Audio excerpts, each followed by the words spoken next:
do Senhor Jesus. E eu convido nesta noite a nós meditarmos no livro do Antigo Testamento, primeiro livro dos Reis, no capítulo 19, do verso 1 ao verso 8.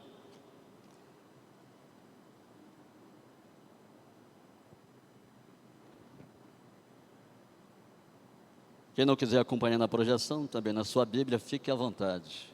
Mas vamos lá? Primeiro livro dos Reis, 19, 1. E Acabe fez saber a Jezabel tudo quanto Elias havia feito, e como totalmente matara todos os profetas à espada. Então Jezabel mandou um mensageiro a Elias, a dizer-lhes: assim me façam os deuses e outro tanto, se de certo amanhã a estas horas não puser a tua vida como a de um deles. O que vendo ele se levantou e para escapar com vida se foi, chegando a Berseba, que é de Judá, e deixou ali o seu servo. Em algumas versões deixou o seu moço.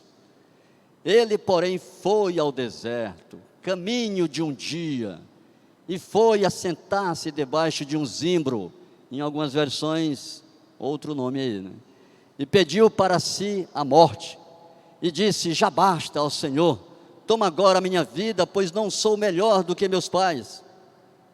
E deitou-se e dormiu debaixo do zimbro, e eis que então um anjo o tocou, ele disse: levanta-te, come.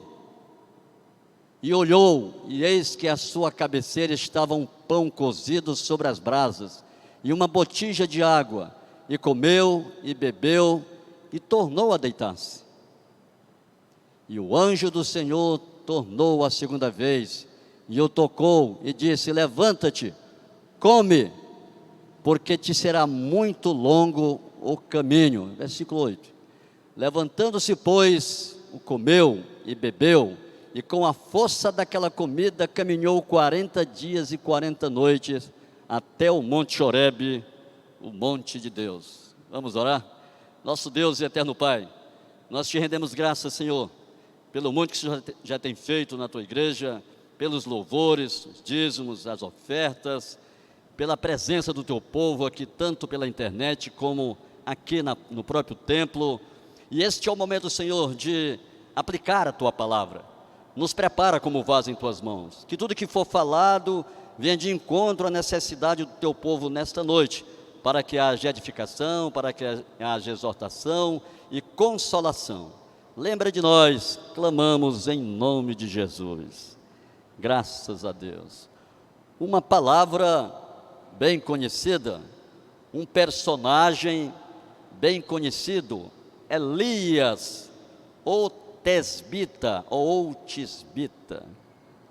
Mas antes de entrar nesse texto, o tema dessa noite é tristeza da alma. E o top 2 é como restaurar. Então eu quero trabalhar nessa temática, tristeza da alma, para não falar diretamente a palavra depressão, ansiedade, mas a tristeza da alma. E dentro desses 8 versículos, e outros que eu vou citar dentro do livro de Reis, como restaurar. E pedir a Deus que essa palavra ela também venha falar contigo, para que possamos sair restaurados, mais preparados, para estarmos brevemente com o Senhor. Quem já ouviu aquele ditado: olha, coloque as tuas barbas de molho? Quem já ouviu isso aí? Quando houve esse ditado, e eu anotei aqui, uma curiosidade, de onde vem esse ditado: coloca as tuas barbas de molho. Usamos esta expressão quando precisamos tomar alguma cautela, ficar atentos ou prevenidos. O termo provavelmente deriva de um provérbio espanhol que diz: quando você vir as barbas do seu vizinho pegarem fogo, coloque as suas de molho. Em linhas gerais, o ideal sugere que, ao vermos algo de ruim acontecer com pessoas próximas, devemos nos proteger para que esse problema não nos atinja.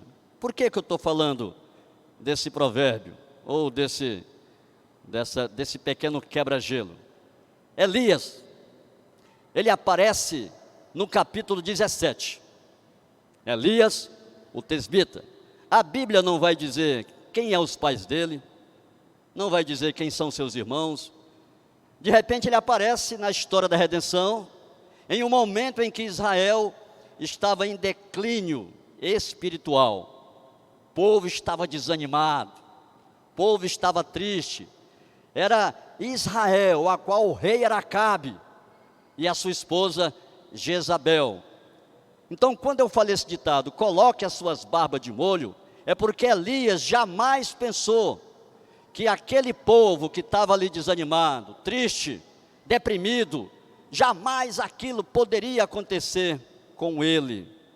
Então, o provérbio diz, ou o quebra-gelo diz, quando você vê algo acontecer, coloque as suas barbas de molho. E a barba era sinônimo de respeito. Então, ter cortado a barba era desrespeito. Então, colocar as barbas de molho, não deixar raspar. Cuidado, a gente vê acontecer com fulano, com ciclano, com beltrano, isso não vai acontecer comigo. Por isso que entrou esse personagem, Elias, que ele chega no capítulo 17, não me engano aí, o versículo 21, capítulo 17, versículo 21, ele vai chamar aquele povo que está triste, que está desanimado. Capítulo 18, porque no capítulo 17, Elias vai entrar, Elias o tesbita, e ali ele vai dizer que vai passar 3 anos e 6 meses sem chover. Elias depois, ele é alimentado pelos corvos. Elias depois é enviado para a viúva de Sarepta. Elias, ele é alimentado. Elias faz ressuscitar o filho daquela mulher. Isso tudo no capítulo 17. Quando entra o capítulo 18, ele é abordado por um rapaz chamado Obadias, que era, vamos dizer, servo de Deus, estava com Acabe. E naquele encontro, Elias falou que queria se encontrar com Acabe. E Obed ficou com medo, Obadias ficou com medo daquele encontro. Mas houve encontro de Acabe com Elias. E Acabe disse assim, tu és o perturbador de Israel. Ele disse, é você que é um perturbador. E no versículo 21 ele encontra esse povo desanimado, triste.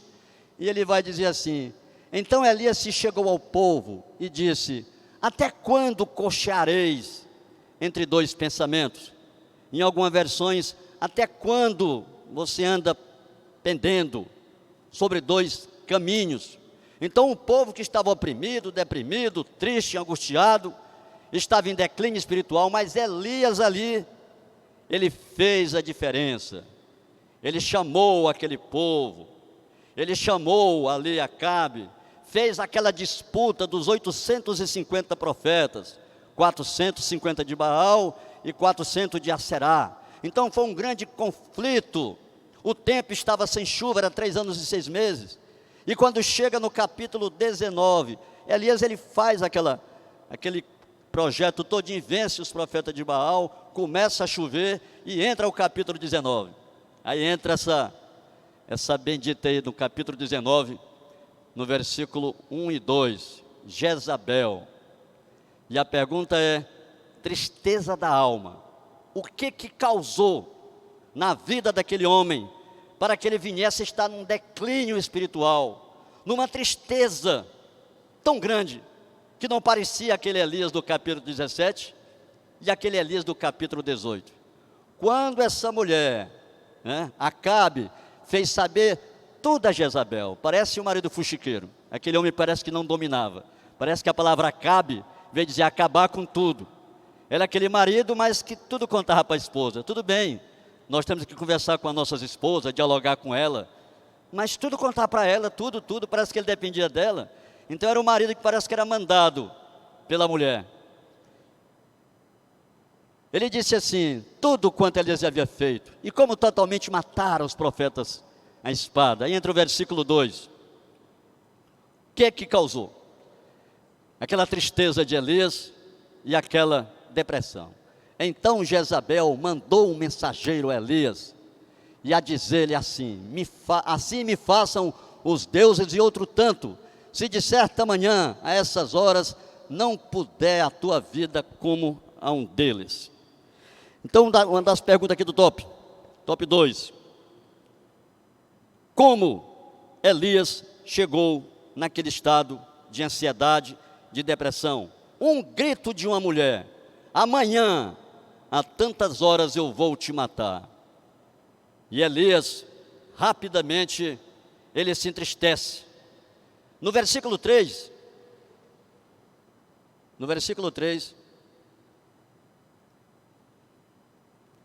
mas antes, Giovanni, de passar o versículo 3, eu quero mastigar um pouco o versículo 2, para falar desse grito de Jezabel, desse grito que deixou aquele homem triste, aquele homem depressivo, aquele homem que era tão corajoso lá no Monte Carmelo, porque aquela briga lá de matar os 850 profetas foi no Monte Carmelo. Aquele homem que era fogo puro, aquele homem de oração, aquele homem intrépido, corajoso. E aí de repente, por causa de um grito de uma mulher, aquele homem cai. Hoje tem uma palavra chamada surtar. Não ficou mais doido não. O que foi que foi que houve com o ciclano? Rapaz, ele surtou. Como? Rapaz, está internado agora no Aurelinho de Abreu. Mas ele parecia tão bem. Ele interpretava igual o Francílio. Ele cantava igual o Araújo. Ele pregava igual o seminarista João de Tarso. O que foi que houve com ele, rapaz? O grito de Jezabel deixou aquele homem triste, apático. Mas se nós formos ver, não foi só aquele grito. Era um estopim. Já 3 anos e 6 meses que não chovia. Ele tinha enfrentado essas batalhas. Então um amontoado de problema estava na mente daquele homem. Ninguém cai de uma hora para outra. Ninguém tem esse surto psicótico de uma hora para outra. Já tem aquele emaranhado, aquele giro de problemas. E se nós estamos aqui ouvindo, nós estamos aqui atentos, pode ser que isso tenha acontecido conosco, ou está acontecendo conosco, ou por causa de um probleminha, a gente pega e se isola, porque o grito daquela mulher causou tristeza na vida daquele homem. Tem 2 personagens no Novo Testamento, se o Giovanni colocar lá em Mateus 11,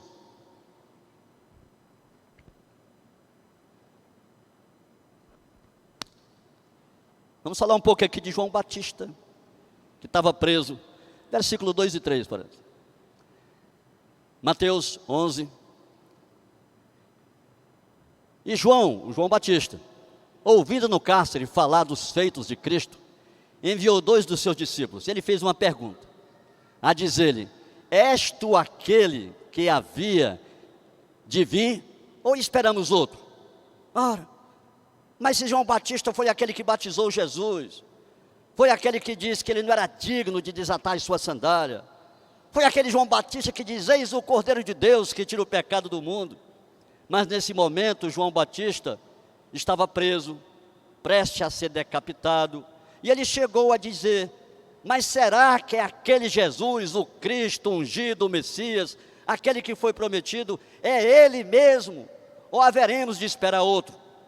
Então, se aconteceu com Elias, se aconteceu com João Batista, pode acontecer com qualquer um de nós.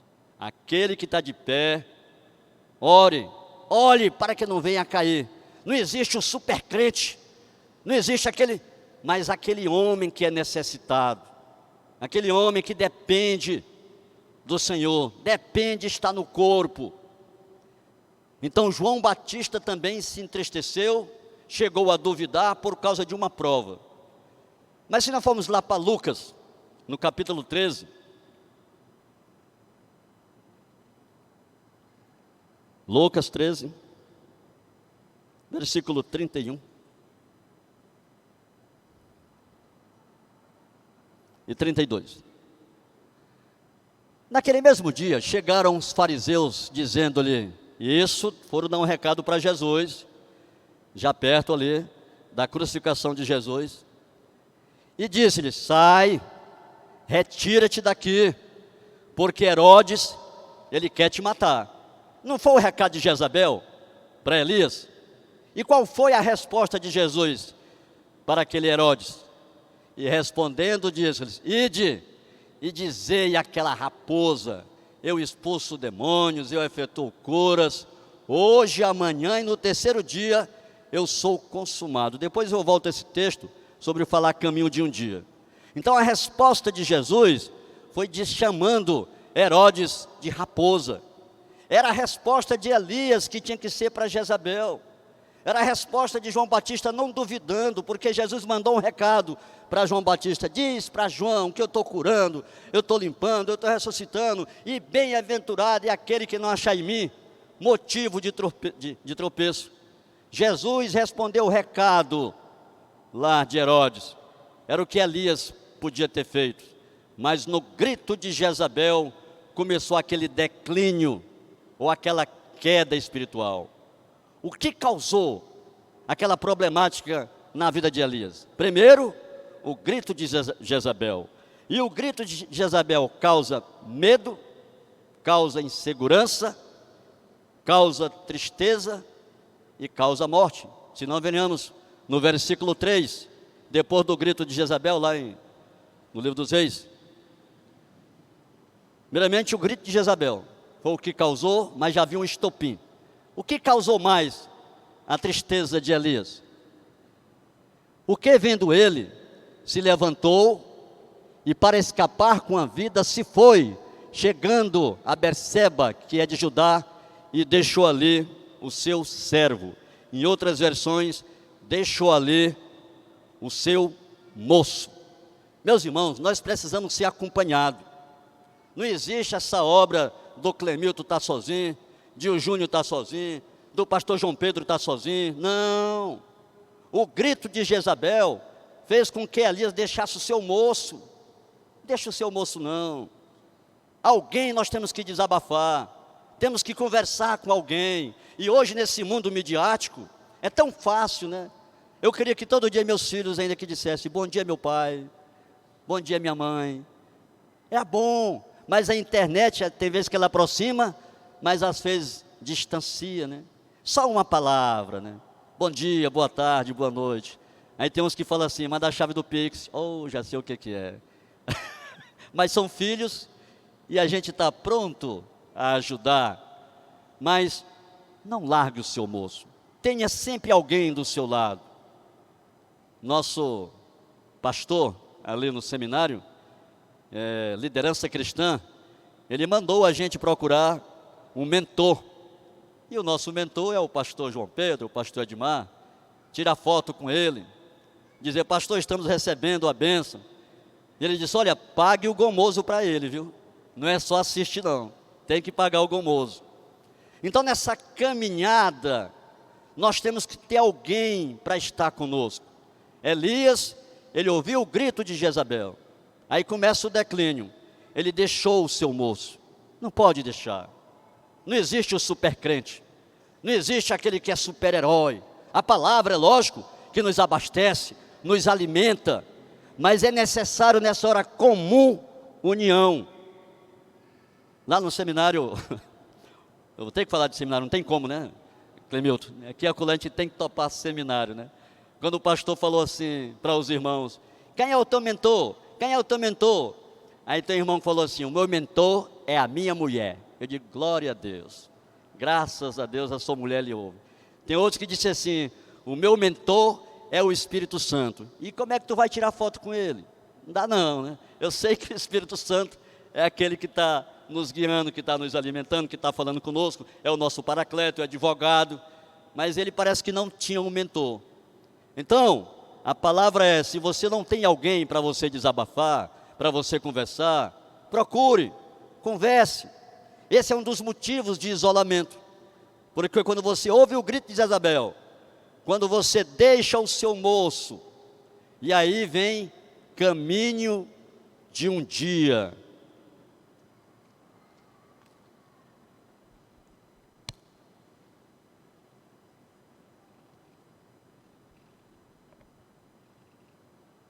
Ele, porém, foi ao deserto de Berseba, caminho de um dia. Volta lá em Lucas 13, a mesma passagem lá que Jesus falou para Herodes, 13:32, quando ele mandou o recado. Então Elias ouviu a voz de Jezabel, Elias deixou o seu moço, e depois, caminho de um dia, quando Jesus mandou o recado para Herodes, ele disse assim: dizei àquela raposa que eu expus demônio, importa caminhar hoje, amanhã e ao terceiro dia. Caminho de um dia cansa. É lógico que Jesus estava falando do seu projeto, ele estava falando do seu trajeto, que ele tinha que morrer e ressuscitar ao terceiro dia. Mas caminho de um dia no deserto, você cansa. O caminho do servo é caminho de 3 dias, na direção do Pai, na direção do Filho, na direção do Espírito Santo. Então, todos esses motivos que Elias estava tendo, era de um declínio espiritual. Volta lá. Primeiro, ele ouviu o grito de Jezabel. Depois do grito de Jezabel, ele deixou o seu moço. E depois deixou o seu moço, ele caminhou um dia. E continua no versículo 4, lá de 2 Reis.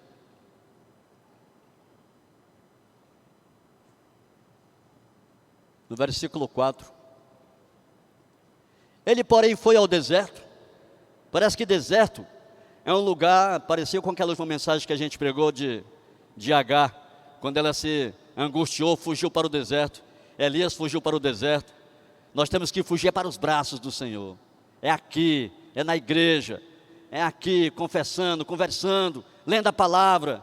Ir para o deserto, cuidado, não tem água, é complicado. Caminho de um dia, foi para o deserto, se assentou-se debaixo de um zimbro e pediu para si a morte, e disse: já basta, Senhor. A oração de Elias, já basta, Senhor, toma agora a minha vida, pois não sou melhor do que os meus pais. Mas que oração é essa?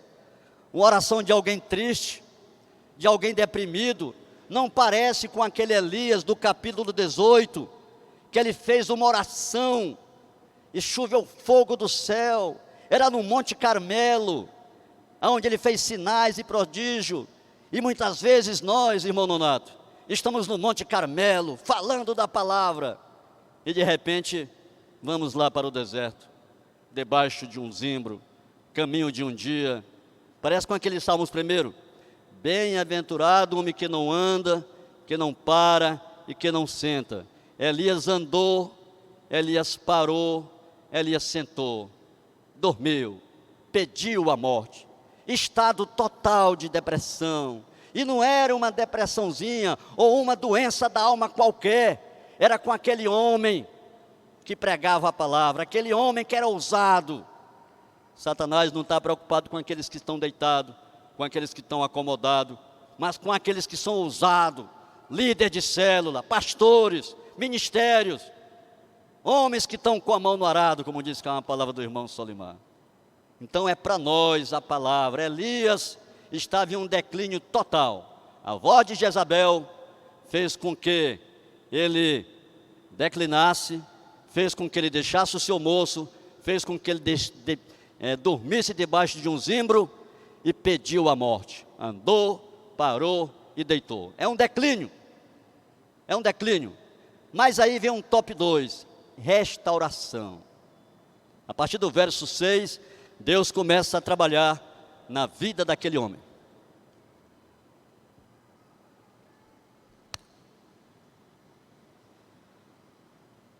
A palavra vai dizer no versículo de 6 a 8, que o anjo chegou e deu pão e água para Elias. Elias comeu aquela comida, mas ele voltou a dormir. No versículo 7 vai dizer que ele comeu de novo pão e água. E o anjo vai dizer para Elias, no versículo 8, levanta-te, come, anda, porque muito longa essa caminhada, até o Monte Horebe, o monte de Deus. Meu irmão, para você cair é rápido, mas para levantar é caso sério. E o Gilvan, que é meu amigo, meu parceiro de polícia, ele sabe no quartel as dificuldades, e aqui na igreja também. E na atualidade tem um sargento que a gente assiste ele. Eu já fui lá, já fizemos célula de homens, já cantamos louvores. Por último ele disse: irmão Solimar, não quero você aqui em casa mais não. Nem mande, eu não quero saber de psicólogo. Então tem pessoas que o caso é grave. Existe a assistência e existe a insistência. Eu não vou insistir, mas ele não vai me proibir também de orar por ele. Estou orando para que Deus tire aquela tristeza, aquela angústia do coração daquele homem. E era o que Elias estava, triste, angustiado. Foi lá para debaixo de um zimbro, dormiu. E nessa hora o Senhor envia o seu anjo. E o Senhor, Ele é aquele que envia os seus anjos para ministrar em favor daqueles que são salvos. Não era a presença do Senhor, mas os anjos ministrando. E a comida que Elias comeu era o alimento mesmo. Não tem nada de dizer que era isso, era pão e água. Aquele alimento fez Elias andar 40 dias e 40 noites. Então a restauração de Elias começou no alimento físico, mas depois Deus viu que era mais profundo a doença de Elias. E entra o versículo 9, que nós não lemos, mas está aqui no decorrer. E ali entrou numa caverna, depois que ele chegou próximo ao Monte Horebe, onde Deus queria conversar. Ele entrou numa caverna, e o Senhor veio a ele e disse: o que fazes aqui, Elias? E Elias fez uma oração no versículo 10, no versículo 14, aquela oração de deprimido: só sobrou eu, e olha, e me perseguiram, e mataram os profetas, só eu sobrei, só eu, Senhor. Se você botar o versículo 21, Deus vai dizer para ele, porque há muita coisa a desenrolar se eu fosse aqui mastigar esses outros versículos. Mas no versículo 21, voltou, pois, de eu seguir, e tomou a junta de bois, tal, e os deu. No versículo 18, também deixei ficar em Israel 7.000, todos de joelhos, que não se dobraram a Baal, e toda a boca que não beijou. Elias, não foi tu sozinho não, Elias.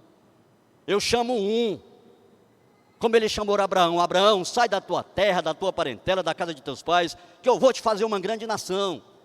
Não era só Elias não, Elias ele tinha que ser tratado nessa parte, que ele estava tipo assim, com um pouco, vamos supor, de soberba. Foi só eu, Senhor, só eu que não me dobrei. Não, eu separei 7.000 homens, 7.000 varões. A igreja é corpo, nós temos que estar nessa igreja corpo. Você isolado, você vai cair.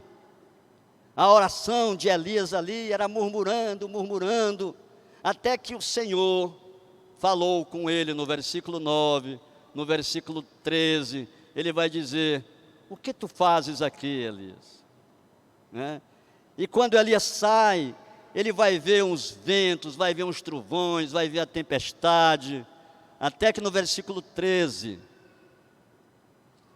e sucedeu que, ouvindo Elias, envolveu-se o seu rosto na sua capa, e saiu para fora, e pôs-se à entrada da caverna, e eis que veio a ele uma voz, que dizia: que fazes aqui, Elias? No versículo 12, bota bem. E depois do terremoto, um fogo, porém também o Senhor não estava lá. E depois do fogo, uma voz mansa e delicada. Uma conclusão, né? Como restaurar alguém que está nesse estado? Como restaurar Elias? O estado de Elias era complicado. Não era só o pão e a água, não era só a ministração dos anjos, mas era uma experiência individual que Deus queria tratar com Elias, que Deus tem tratado comigo, que Deus quer tratar com você. Essa voz mansa e delicada foi que fez Elias sair, mesmo tonto, e o Senhor ali disse: sai, Elias. Depois que Elias saiu, lá no versículo 18, ele vai dizer isso assim, versículo 18, concluindo aqui: também deixei ficar em Israel, em Baal, e todos que não, versículo 19, 21, parece que é o 21. Partiu, pois, Elias dali, e encheu-se Eliseu, é no versículo, se não me engano, é o 18 mesmo,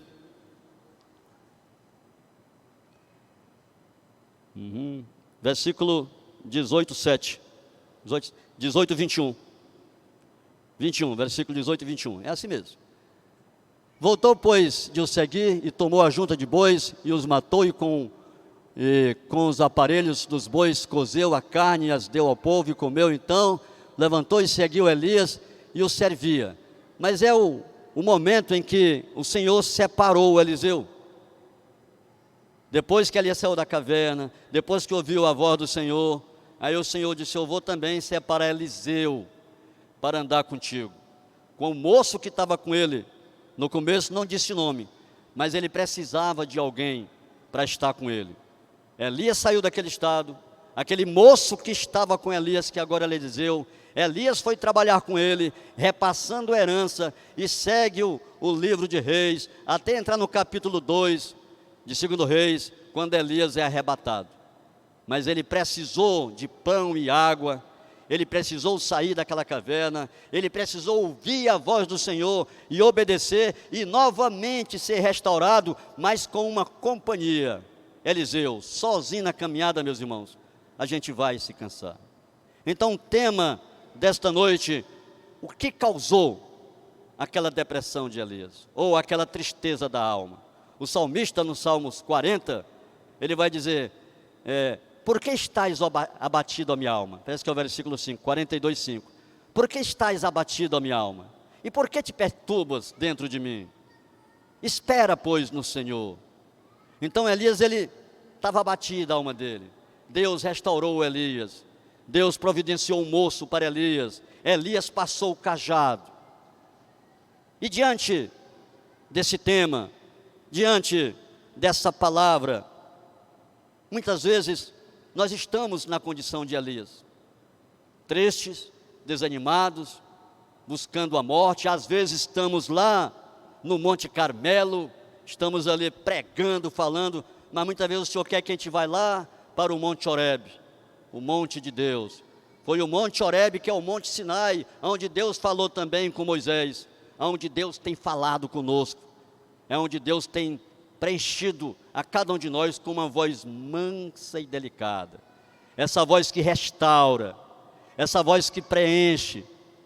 É essa voz que eu desejo que você que está nos ouvindo pela internet, nos assistindo, e você que está aqui presente também, caso esteja passando, ou semelhantemente, por essa dificuldade, este é o momento oportuno. Finalizando, é o momento de você dizer: é comigo. Assim como Elias passou por aquela tristeza, por causa do grito de Jezabel, parece que eu me enfornei. E assim como o Senhor falou com Elias, tirou daquela dificuldade, Deus quer fazer contigo também. Deus fez assim comigo. Eu passei por um problema parecido, mas eu fui para o joelho no chão. Não é probleminha simples, Jorge sabe disso aí, e alguns irmãos, mas o Senhor tem sido gracioso para conosco. Essa voz mansa e delicada é onde você deixa os problemas, as dificuldades, entra no quarto, fala com o Senhor, e o Senhor vem no Monte Horebe, conversa conosco, prepara o almoço, e nós ali passamos a herança. Então esta noite, eu pergunto aqui do meu lado esquerdo, se alguém está parecido com esse problema, por causa do grito de Jezabel, ou por causa de dificuldade, e não quer mais, não, aqui no banco está bom demais, enquanto eu falo a igreja pode estar orando, o louvor vai saindo mansamente, mas é um momento muito importante, é o momento de ouvir a voz mansa e delicada, não do irmão Solimar, não do simples toque, mas a voz do Espírito Santo, que quer falar contigo nessa noite. Eu sei que não é um caso simples, pode ser casos complicados, mas nada é impossível para o Senhor, nada. Então somente ouça a voz do Senhor, saia daquele estado e vem para o meio. Se há alguém aqui hoje que está presente do meu lado esquerdo e queira estar conosco, e diga: Senhor, diga irmão Solimar, ou meus irmãos, eu não estou bem, parece que Elias era a mesma situação que eu. Nesta noite o Senhor quer te restaurar, hoje.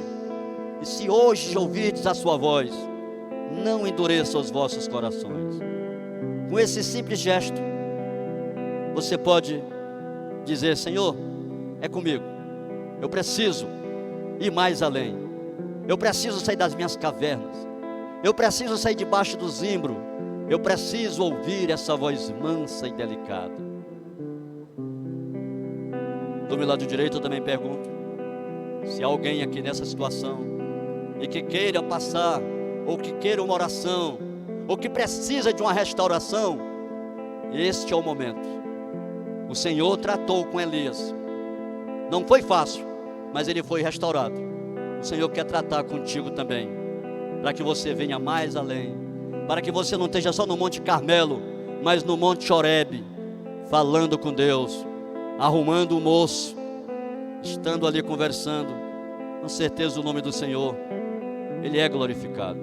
Eu sei que não é fácil, eu sei que a situação é complicada de alguns, mas a palavra foi de tristeza e ao mesmo tempo de alegria, foi de depressão, mas ao mesmo tempo de restauração. Que esta palavra, ela possa estar guardada no teu coração. E assim como o Senhor chamou Elias e restaurou: Elias, o que fazes aqui? Ele fala com cada um de nós: vem à frente, eu quero te restaurar, eu quero te fazer um vaso, eu quero trabalhar através de ti. É assim que Deus faz conosco. Não existe o super-homem, não existe o homem, mas aquele que é necessitado. E eu pergunto pela última vez: há alguém em nosso meio que queira fazer essa decisão, que queira aceitar o Senhor Jesus de todo o coração, de toda a sua alma, confiar nele e em saber que Ele é poderoso para salvar, para restaurar, para animar, assim como Ele fez com Elias? Se não, eu agradeço a oportunidade, agradeço os irmãos, agradeço a igreja, e eu convido o irmão Lindomar para que passe aqui os recados, e que Deus continue falando com você, continue trabalhando em ti, através de ti. Eu creio que todos entenderam a palavra e que possamos sair prontos, preparados para aquele grande dia de estarmos totalmente no Monte Horebe, entrar e vivermos eternamente com o Senhor. Eu agradeço a oportunidade.